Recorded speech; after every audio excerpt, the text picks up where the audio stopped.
Let's jump in to this week's reviewer of the week, which is Autumn Fugate. I hope I'm saying your last name correctly. But she said, hello, I am currently 26 weeks pregnant with our first baby. I found your podcast on here about a month ago, and I have been binge listening ever since. I tear up with happy tears mostly every time. Welcome to pregnancy, because that's my life when I'm pregnant. Instead of music in my car, I listen to an episode. We are due in September, and our plan is an unmedicated water birth at a birth center. This podcast has truly given me so much confidence, understanding of pregnancy, birth, and postpartum, and I am so grateful. I will be starting a birth course this week, and I can't wait to learn more. I recommend this to all the mamas I know. Thank you for your passion and all the time and effort you put into helping us achieve the best birth we can. Thank you, Autumn. I don't know that I could have asked for a better review. I love that you are joining the birth course. I feel like a lot of the reviews include, hey, I found this and I'm binge listening, which I absolutely love. And I love that for a couple reasons. One, because isn't that fun when you find something that you listen to and can connect to and you just want to hear more and more of, but also because it means there's enough interest there with the thing that you are going through with right now as pregnancy and leading up to birth, that hopefully you're like, oh my gosh, every episode I'm learning more and learning more. And I want, like, you have that thirst for knowledge. And it's so important to have this when we are pregnant and going through everything that it takes to get us to our pregnancy and birth. Now, this episode is hopefully one that you guys have been waiting for. It's something that I've announced specifically on Instagram and such. I actually reached out to women that are already in the birth course and in the private online Facebook community, as well as you guys on Instagram. This is where I can connect you. If Apple Podcast or Spotify or wherever you're listening to this had a chat option, I would have reached out directly there. But these are the hospital bag must-haves.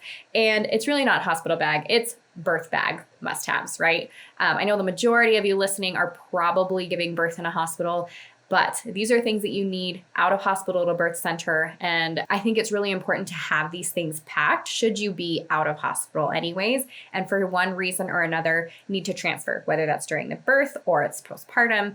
These are going to be things that you're going to want to have in your hospital birth bag. Now, like I said, I took to social media the last couple of weeks and I asked you guys, what is it that you guys can't live without? That when you gave birth to your baby, you had to have in there, and you guys delivered. No pun intended, right?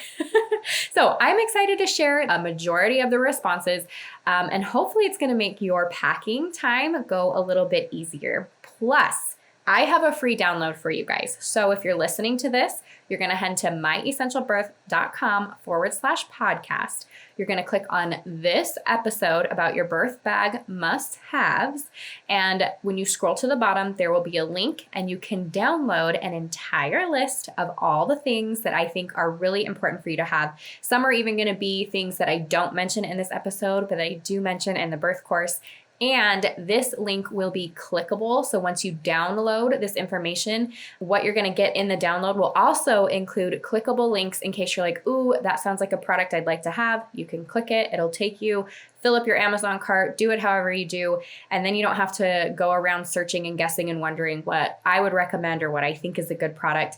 And some of these links that we're going to be including are also things that other women have recommended. They're like, I've used this, I've tested it. We've been through a couple of pregnancies and births now, like, use this product. So hopefully that'll be really helpful for you guys. So make sure that you get the free download today after you're done listening. But first off, let's talk about what you're going to need for the hospital or your birthplace. And a lot of these things I think are going to be more important to some than others. But again, this is like the information that I got back from you guys. And I think too, it'll be based off of your personal level of comfort. So some moms are going to be more comfortable one way. Other moms are going to want different things for comfort.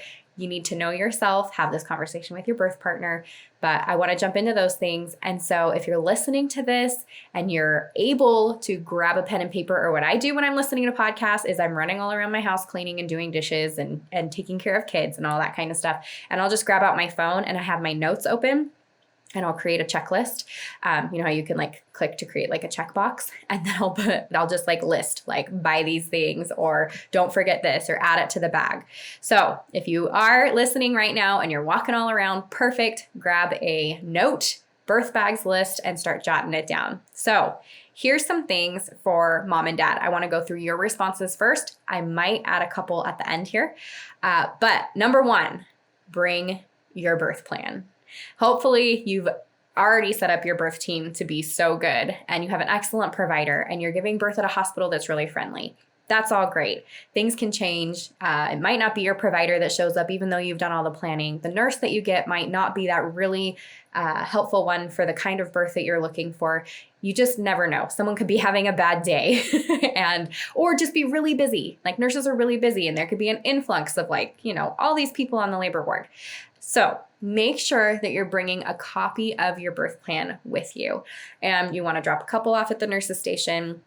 There's usually a place to tape it. You can bring a little bit of tape, not even joking. There's usually a whiteboard or something, or you can put it right next to your bed. A lot of times I even say you can put it inside of a sleeve, one of those plastic sleeves that you would put in a binder so it protects the outside of it. And you just tape it next to the bed or on the wall next to the bed.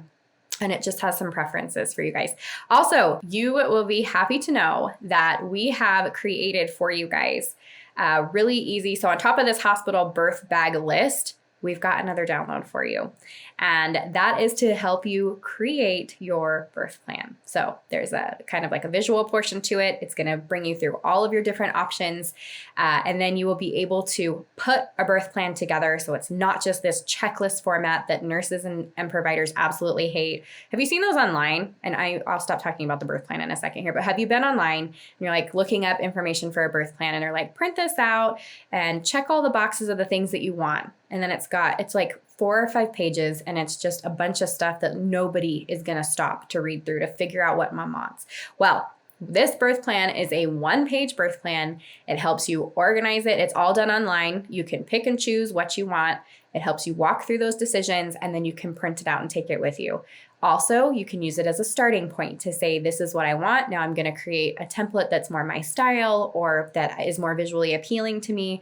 That's great. So catch that download in the show notes this week as well.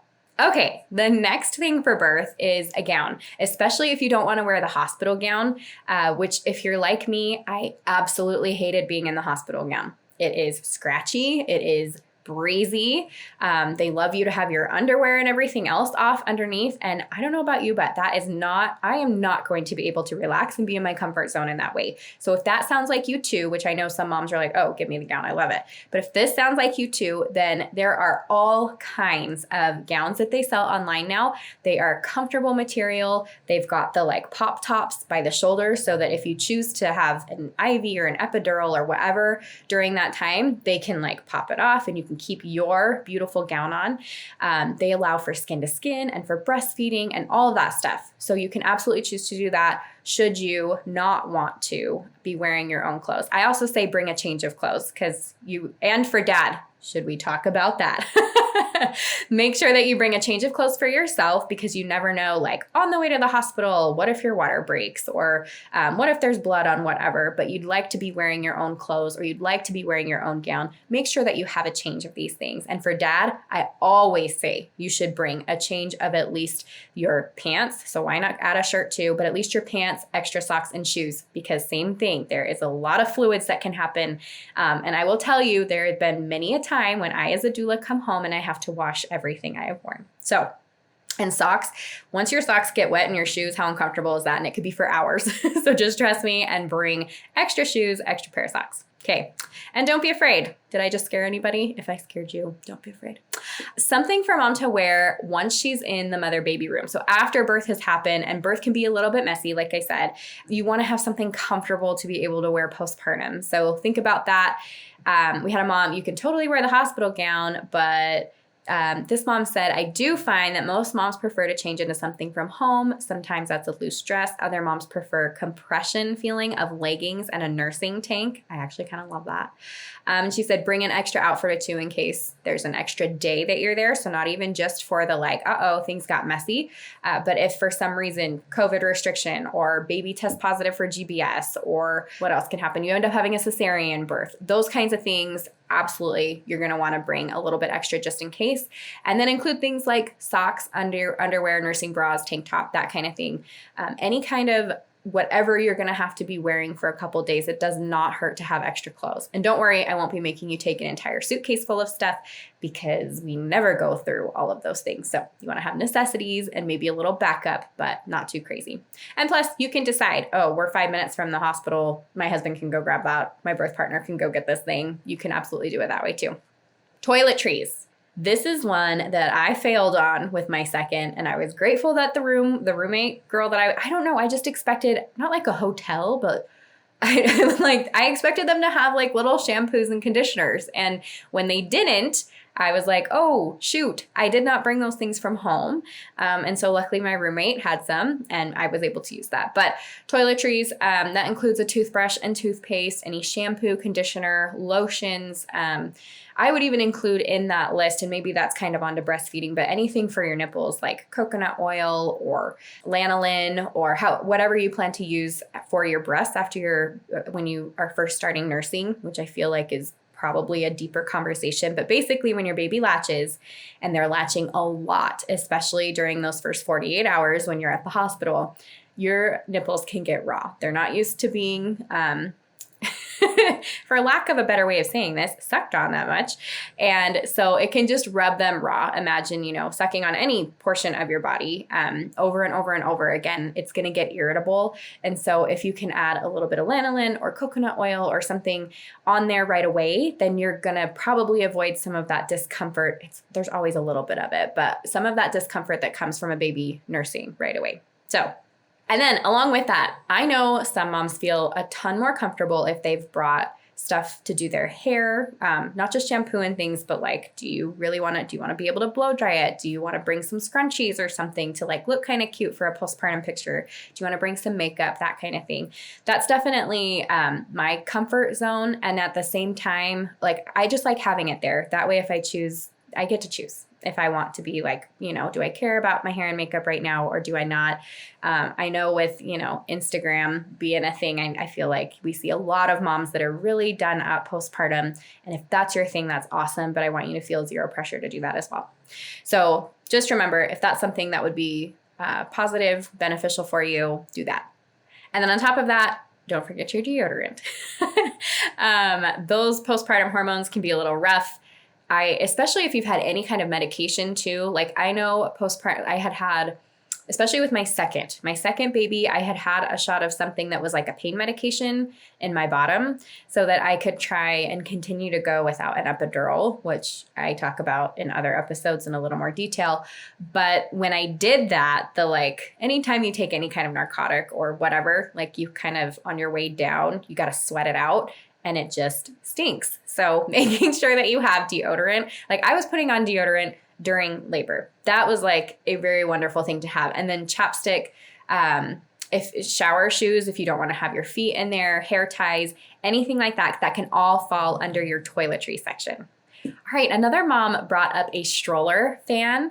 And I was like, that is genius. This is so smart because I'll tell you as a doula, one of the things that I'm doing is like, we're fanning mom because she goes hot, cold a lot, right, during labor. So we're fanning mom, or we've got cold rags. Like we'll grab washcloths and get them wet and whip them around so they're really cold. And we've got them all over mom. So I love the idea of a stroller fan that you can clip to your hospital bed, or if you're out of hospital, just wherever you're at, whatever bed you're in or area that you're in, you can just clip it as you go and have it fanning you. I would find that this would be excellent as well to have it on a little table or something if you are giving birth in the water. I know in the water, I got really hot when it came to pushing time and I wanted to open a window so bad, but they're like, we can't make it freezing in here for when the baby comes out. It can't be like a really cold area that they're coming out into. So having a fan, in this case, a stroller fan, I thought was just genius. Such a good idea. And then don't forget things like your phone charger, especially for you and dad. I know a lot of moms and dads that are like, I want the really long phone chargers because you're not necessarily going to have a plug exactly where you're laying or sitting or wherever. So, but making sure that you have phone chargers because people are checking in on things. You always think maybe things are not going to take as long as they end up taking, or you're there for a couple days. Don't forget that kind of thing. And it's nice to have mom and dad both have one so that you are not fighting over a charger. And then on top of that, cash for vending machines or your card in case anyone needs a snack, because seriously, especially if you're giving birth in a hospital, that cafeteria is not open all the time. So if you give birth and you're done at 3 a.m, and that hunger can hit any time, yes, they'll have some snacks for you and whatnot. But if you want something else, a little something extra, then money for vending machines, or DoorDash, right? Or Grubhub or whatever you guys are using, then having a way to get food afterwards that sounds really yummy. Trust me, oh my gosh, the post-birth meal is like the best. Another thing to bring is your own pillow. And I talk about this within the birth course, whether that's your own pillow and a pillow and blanket or a couple of things from your home, but especially with the pillow, if you think about being able to relax, and especially if you're going to be laying down at any point, anytime you try to like go to sleep, like if it's not your pillow, right? Like you go on vacation, you go to a hotel and you don't have your pillow. I know this is especially true for my husband. But if you don't have your own pillow, it makes the night of rest that much more difficult, and you don't want to have to be worrying about little things like that. So my top concern or my top tip, if you're going to bring your pillow, is to make sure it's got a very different color, like it's not white. That the pillowcase is not white, because it will get shoved with all the other things and washed with all the other things. You will never see your pillow again. So make sure it's got like a bright red or blue, or, just something that is absolutely not a bright white. And then sound machine, which I actually had not thought of this one. I do not use a sound machine for anything. I think it would drive me nuts personally, but I know plenty of women who are like, I can't go to bed without a fan on in the room or without a sound machine. And in fact, I have a child in my home who she cannot sleep without a sound machine. So you can use a sound machine. I liked the idea of using an app on your phone. A lot of the times we're always like, make sure that you've got your birth playlist and you've got spa sounds and you've got this and that. But how easy would it be if you had a sound machine that did some of that for you? And then you could just worry about where that is. And I know that a lot of them are like battery powered too. So then you can just kind of take it around with you everywhere. I think that's a genius idea. Another thing is a breastfeeding pillow. And I know that kind of goes on for mom and baby, but that is so smart. Yes, you can use all the pillows that you possibly can handle in a hospital, and they have plenty of them. But if you have your own breastfeeding pillow and, one that you love and that you're going to plan on using anyways, you can absolutely bring that to the hospital. For myself, I don't know that I would say that that was a necessity for me, but it can make breastfeeding a lot easier in the beginning. So I think even when we took our hospital classes, they were like, everybody buy a My Breast Friend. And so I'll put a link to that in the show notes as well. But the My Breast Friend, some people swear by it. I could not handle it. It was like just the wrong thing for me. So I liked the Boppy, but there's all different kinds of pillows and whatever. But of course, Boppy is probably the Boppy and the My Breast Friend are two of the most popular that I'm aware of. And they've got different covers and they can be really cute and whatever. But it's basically just a pillow that fits around the contour of your body and is heavy enough that it kind of like holds the weight of baby, so that it's a little easier to breastfeed. So you're not trying to figure out pillows and, like squishing them into halves and tucking them under places, or you don't need a nurse to come in and help you get tucked just to be able to nurse your baby. So it can be really, really good, especially for us, for these first-time moms, right? If you're a first-time mom, because the breastfeeding, like sometimes it comes naturally, sometimes it doesn't. And seriously, just figuring out the maneuvers of it can be a little tricky. So absolutely love the idea of a breastfeeding pillow. You guys, snacks. I know, because you are being told likely, especially if you're delivering in a hospital setting, that you shouldn't have snacks. Or maybe they're not telling you not to have snacks, but just be aware that when you come in, we're going to give you an IV and you can have ice chips, maybe a Slurpee, maybe a popsicle. And I'm over here like, you want me to run a marathon on ice chips and a popsicle? Let me tell you, that's not going to work. So I'm all about protein, carbs, fat. If you listen to my interview with Holly Roser, which I will link to the show notes as well, she talks a lot about fiber. And so I'm adding that to when I'm recommending women what to eat. It is protein, carbs, fat, fiber. So I would bring your little snack treats for yourself. Make sure that dad has some as well, because he's going to have different needs and whatever. For the birth partners, if you are coming along with mom and you are bringing snacks, your number one thing is to make sure it is not something stinky. You do not want to bring some garlic flavored chips or, I don't know, beef jerky that when you open the bag, mom is just going to give you the death stare. Maybe not peanuts, or, you just have to think of what's going to be bothersome to mom and what's not. A lot of the things that I bring as a doula are, I bring Kind bars, I bring Lara bars because I like to have a little bit of a sweet snack. I bring a fruit trail mix, and so that does actually have nuts and it has a little bit of chocolate, or I'll bring the dried fruit mix portion of that. As a doula, I also bring toothpaste and a toothbrush and gum and mints. So anytime that you are eating as a birth partner, you want to make sure that you're covering up whatever nasty smell, even if it's not normally nasty, that could possibly happen. You want to be able to cover that up right away. Same with dad. You should bring deodorant, like as we're talking about this. Those are some clean tips from a doula that I tell you, like my job is to make sure that I'm so close to her and so close in her space, and birth partners are going to be too, that you want to make sure that there's nothing that's going to throw mom off. And our senses in every part of us are heightened. So that includes our smell, that includes our taste, that includes the touch, that's including what we're hearing. It's all really heightened. So if there's anything stinky, don't do that. But I also bring protein drinks, fruit like a banana or something really mild. So those are just some ideas, and make sure that you both have snacks. And another thing I've seen too that parents bring is snacks for the nurses. Like, hey, thanks so much for taking care of us today. Cute little thank you note. Here's some candy. Here's some nuts. Here's, I don't know, whatever, like a yummy drink. Just as like I know you guys are working hard and we're so grateful for you, and also sorry in advance. Here you go. Right? Like, let's make this a great relationship from the beginning. Along with that is essential oils. So for you moms that are looking for a really nice scent, especially if you're in a hospital setting, or even if it's a birth center and you just want to make it smell a little bit more like home, I would bring whatever essential oils you're using when you're practicing relaxation, because I know you're practicing relaxation, right?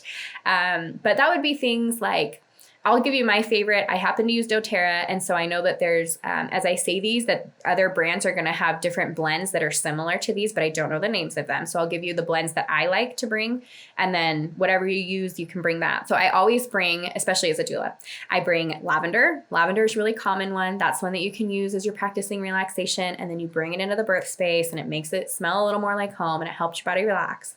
I like to bring peppermint because nausea can happen at any time, and seriously, just wafting it under your nose a little bit and taking a couple of deep breaths can make that nausea go away or subside a little bit. You can also add it to your abdomen or bottom of your feet if you're feeling a little nauseous. I like to bring wild orange or some kind of orange because it's really invigorating and brightening, and it brings energy. So when we've been going at it for a while and mom's getting tired and we're trying to get some rest, but she's starting to work hard and we really need things to like, hey, let's reinvigorate things. It's like wild orange and peppermint. Those two, that's one of my favorite mixes. And that's my preference, but I've also noticed that it's a preference for moms in labor as well. So wild orange and peppermint.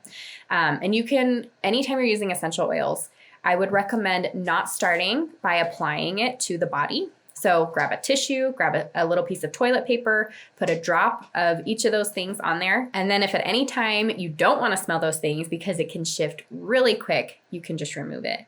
Another one that I really like is Deep Blue or their aromatherapy blend. And that can be for pain, discomfort, or like especially like I like it on the lower back as moms are getting a little closer to giving birth. I feel like it can be really soothing in that area. And then Balance. Balance is one, it's a grounding blend if you're familiar with essential oils at all, but Balance is one that I like to put on the back of my neck and maybe even behind my ears before I head into a birth, kind of for myself, but also I think it smells really good and it's a really mellow scent for moms who are in labor. So if I'm leaned in close to them and I'm helping support them, I feel like it's a good, like this can help balance them too, or a couple of deep breaths, and they feel that the air around them is kind of like a little cleaner because they're, there's smells to birth. Anyways, so, and I think too, it can also, especially like in a hospital birth setting, I feel like it smells really sterile all the time. And so that can be something that you bring in and it just smells a little less like you're in a hospital and can kind of be calming and grounding for you. Another thing that was brought up, Silverettes, which it says they're amazing for cracked, sore nipples. I will have a link for this. I had not heard of these prior to asking, what do you guys bring? And I looked into them and they're pretty neat and I highly recommend. So I'm definitely going to provide a link for those. That looks awesome. And then we already talked about having like a nipple cream or something. Trust me, that is not everything. So I want you guys to get the download. If I sit here and go over every single thing, it's just going to drive you all nuts. But the download's really easy because you're like, oh, perfect. Check, check, check, check. This is what I want to bring for me or whatever. So it doesn't have everything, but the hospital bag list will have more things. So for baby, the hospital will have different things, or the birth center. They'll have things like maybe diapers and wipes and whatever, but maybe it's not the kind that you use or that you want to use. I know some moms want a cloth diaper from the beginning. That's totally an option for you. I know some moms are going to prefer Pampers or Huggies or Loves or whatever brand you have, or Kirkland, right? So whatever brand you want to bring with you, you can bring a couple of those. Otherwise, you can totally leave those at home and use what they have at your birthplace, wherever that is. And then we say bring a couple of outfits in newborn size. And then you can bring, I don't know, if you know you're going to have a little bigger of a baby, you can bring a size up or two from that. But most newborns are going to fit in a newborn size of clothing. I remember I thought my babies were going to be so tiny that I'm like, I better just bring one preemie. And I did, and I never used it. So newborn is going to be your size of choice. And then on top of that, Velcro swaddles. And I thought this was a really, really great one because I didn't bring any kind of swaddle with any of my babies to my different birthplaces. And I wish I would have, because they teach you to swaddle, and you can do, a little swaddle on a doll beforehand, or you try to swaddle your baby, and that's fine with a blanket. But how much easier and how much less stress than to put a swaddle over your baby and wrap it and Velcro it, and then you're done. And a lot of babies really do love to be swaddled. Maybe I was doing it wrong. My babies hated it. They wanted their hands out and up by their heads, and that was fine. But it can be, especially as a first-time mom and you're trying to figure out how to nurse and stuff, and those little hands keep coming up because they want them right by their mouth, and that's where they're nursing, or they're used to sucking on their fingers in utero.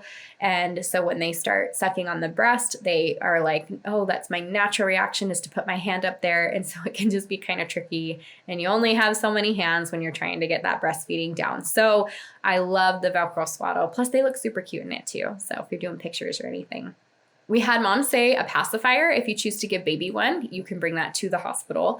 And I won't go over all of the nipple confusion and all that kind of stuff, but I do know moms that use pacifiers right after birth or shortly thereafter and don't have issues. But it is something to consider. And if you want to bring one with you, you can do that. A car seat, you guys. Don't forget the car seat. You need to be able to take your baby home in a safe manner. And I think hospitals are like, you can't even leave the hospital until we see your car seat and that we see it's locked into your car correctly. So make sure that you've got that ready to go. And probably I would say start that at 34 weeks, 35 weeks. Make sure that it's in the car.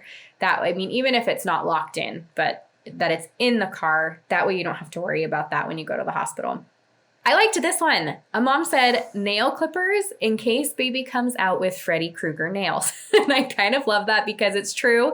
Some babies are born with these nails, and you'll notice too, because a lot of these babies that have these long nails, they've got scratches on their face because they're, touching their face in utero, trying to figure things out, and they're curious and whatever. And so they've got these really long little nails, and oh my gosh. I remember being really stressed out. How am I going to clip these little tiny nails? I'm going to end up cutting their little finger. And I will tell you, as a mom, I absolutely did do that. I cut too short a couple of times. It happens. But one of the best times to be able to clip nails is when baby is breastfeeding, because when baby is hungry, they have that closed fist. And when they are not hungry because they are breastfeeding or because they are sleeping, which is a great time to clip nails, then they relax their hands. And so you can actually clip nails while you're breastfeeding, which if you're a first-time mom, you're going to be like, please don't give me anything else to do. I'm just trying to get them latched correctly and keep their hands down and focus on what I'm doing here. But maybe for those moms who have been there before, you're like, yes, the fingernail clippers, that's a great idea. Okay, those were everything that had been recommended within the Facebook group and as well on Instagram. I want to go over just a couple more things before I jump off here. And then always, if you want to add anything, then when we get the Instagram posts up for this week or I send out an email, we'll be like, hey, we found these. Or maybe we can even add it to our download. So if there's things on here that you're like, oh, I have this really great idea and I didn't know that you were asking this and I want everybody to know it, make sure to send it in. So you'll send that to hello@myessentialbirth.com, or you can DM me on Instagram and we can add those to the list as well. But I also wanted to add things like affirmation signs. So I am a really big believer in positive affirmations. And if you are too, or if this is something that you're using, which I'll put a link in the show notes to what I call the find it and flip it exercise, which is a way to take some fears and negative thoughts and anyways, just like intrusive things or things you don't want to be thinking about or you're concerned about for your pregnancy or birth. And it teaches you how to turn it into a positive affirmation. And then you start using that positive affirmation out loud over and over again until those fears go away. And it becomes this like confident place for you, which I have done myself. And I promise you it works. Anyways, a lot of moms love to create affirmation signs. And we actually did this for a friend of mine. She had a mother's blessing instead of a baby shower. And one of the things that she had as an activity was like, please write down an affirmation that I can look at while I'm in labor. So I love that for a couple reasons. Like one, affirmations are huge. But two, something about a mother's blessing that I love, part of it is supposed to be the energy that the other women who have given birth before you or who love you are in this space with you, and they're pouring blessings upon you in the way of their strength or their knowledge or their good thoughts and ideas for you. So what I love that having other people write them down, and then you look at it and you're like, not only is that an excellent affirmation, but it came from this person that loves me and wants good for me and knows that I can trust my body and make it through this process. And so I think there's strength and like really good energy that comes from that.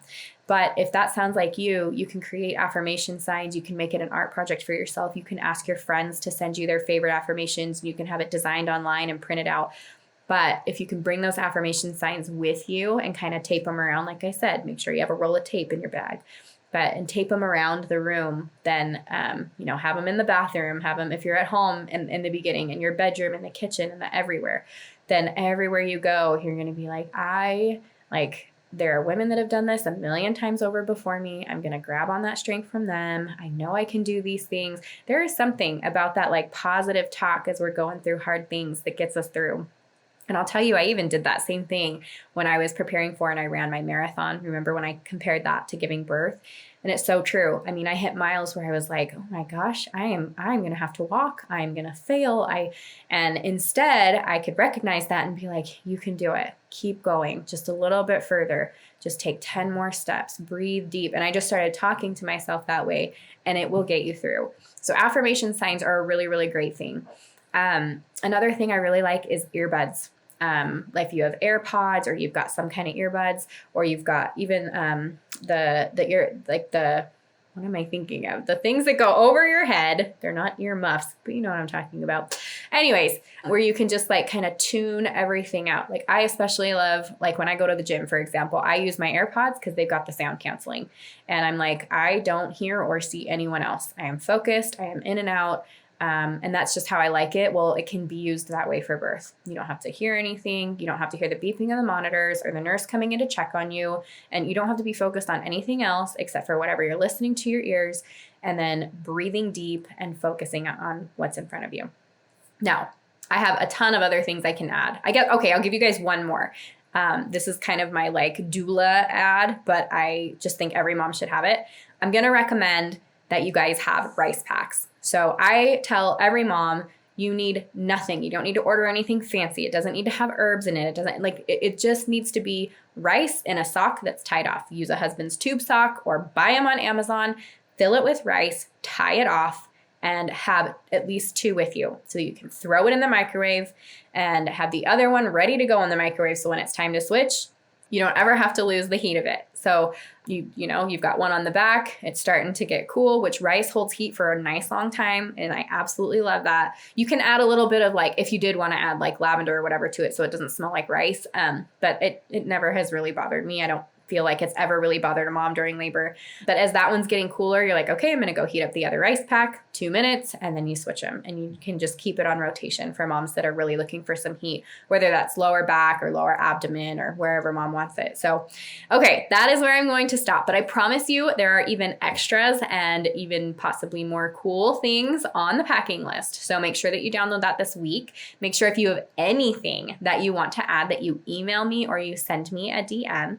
And as always, I am hoping you guys took notes or you found something really useful for yourself and you're able to use that during your birth.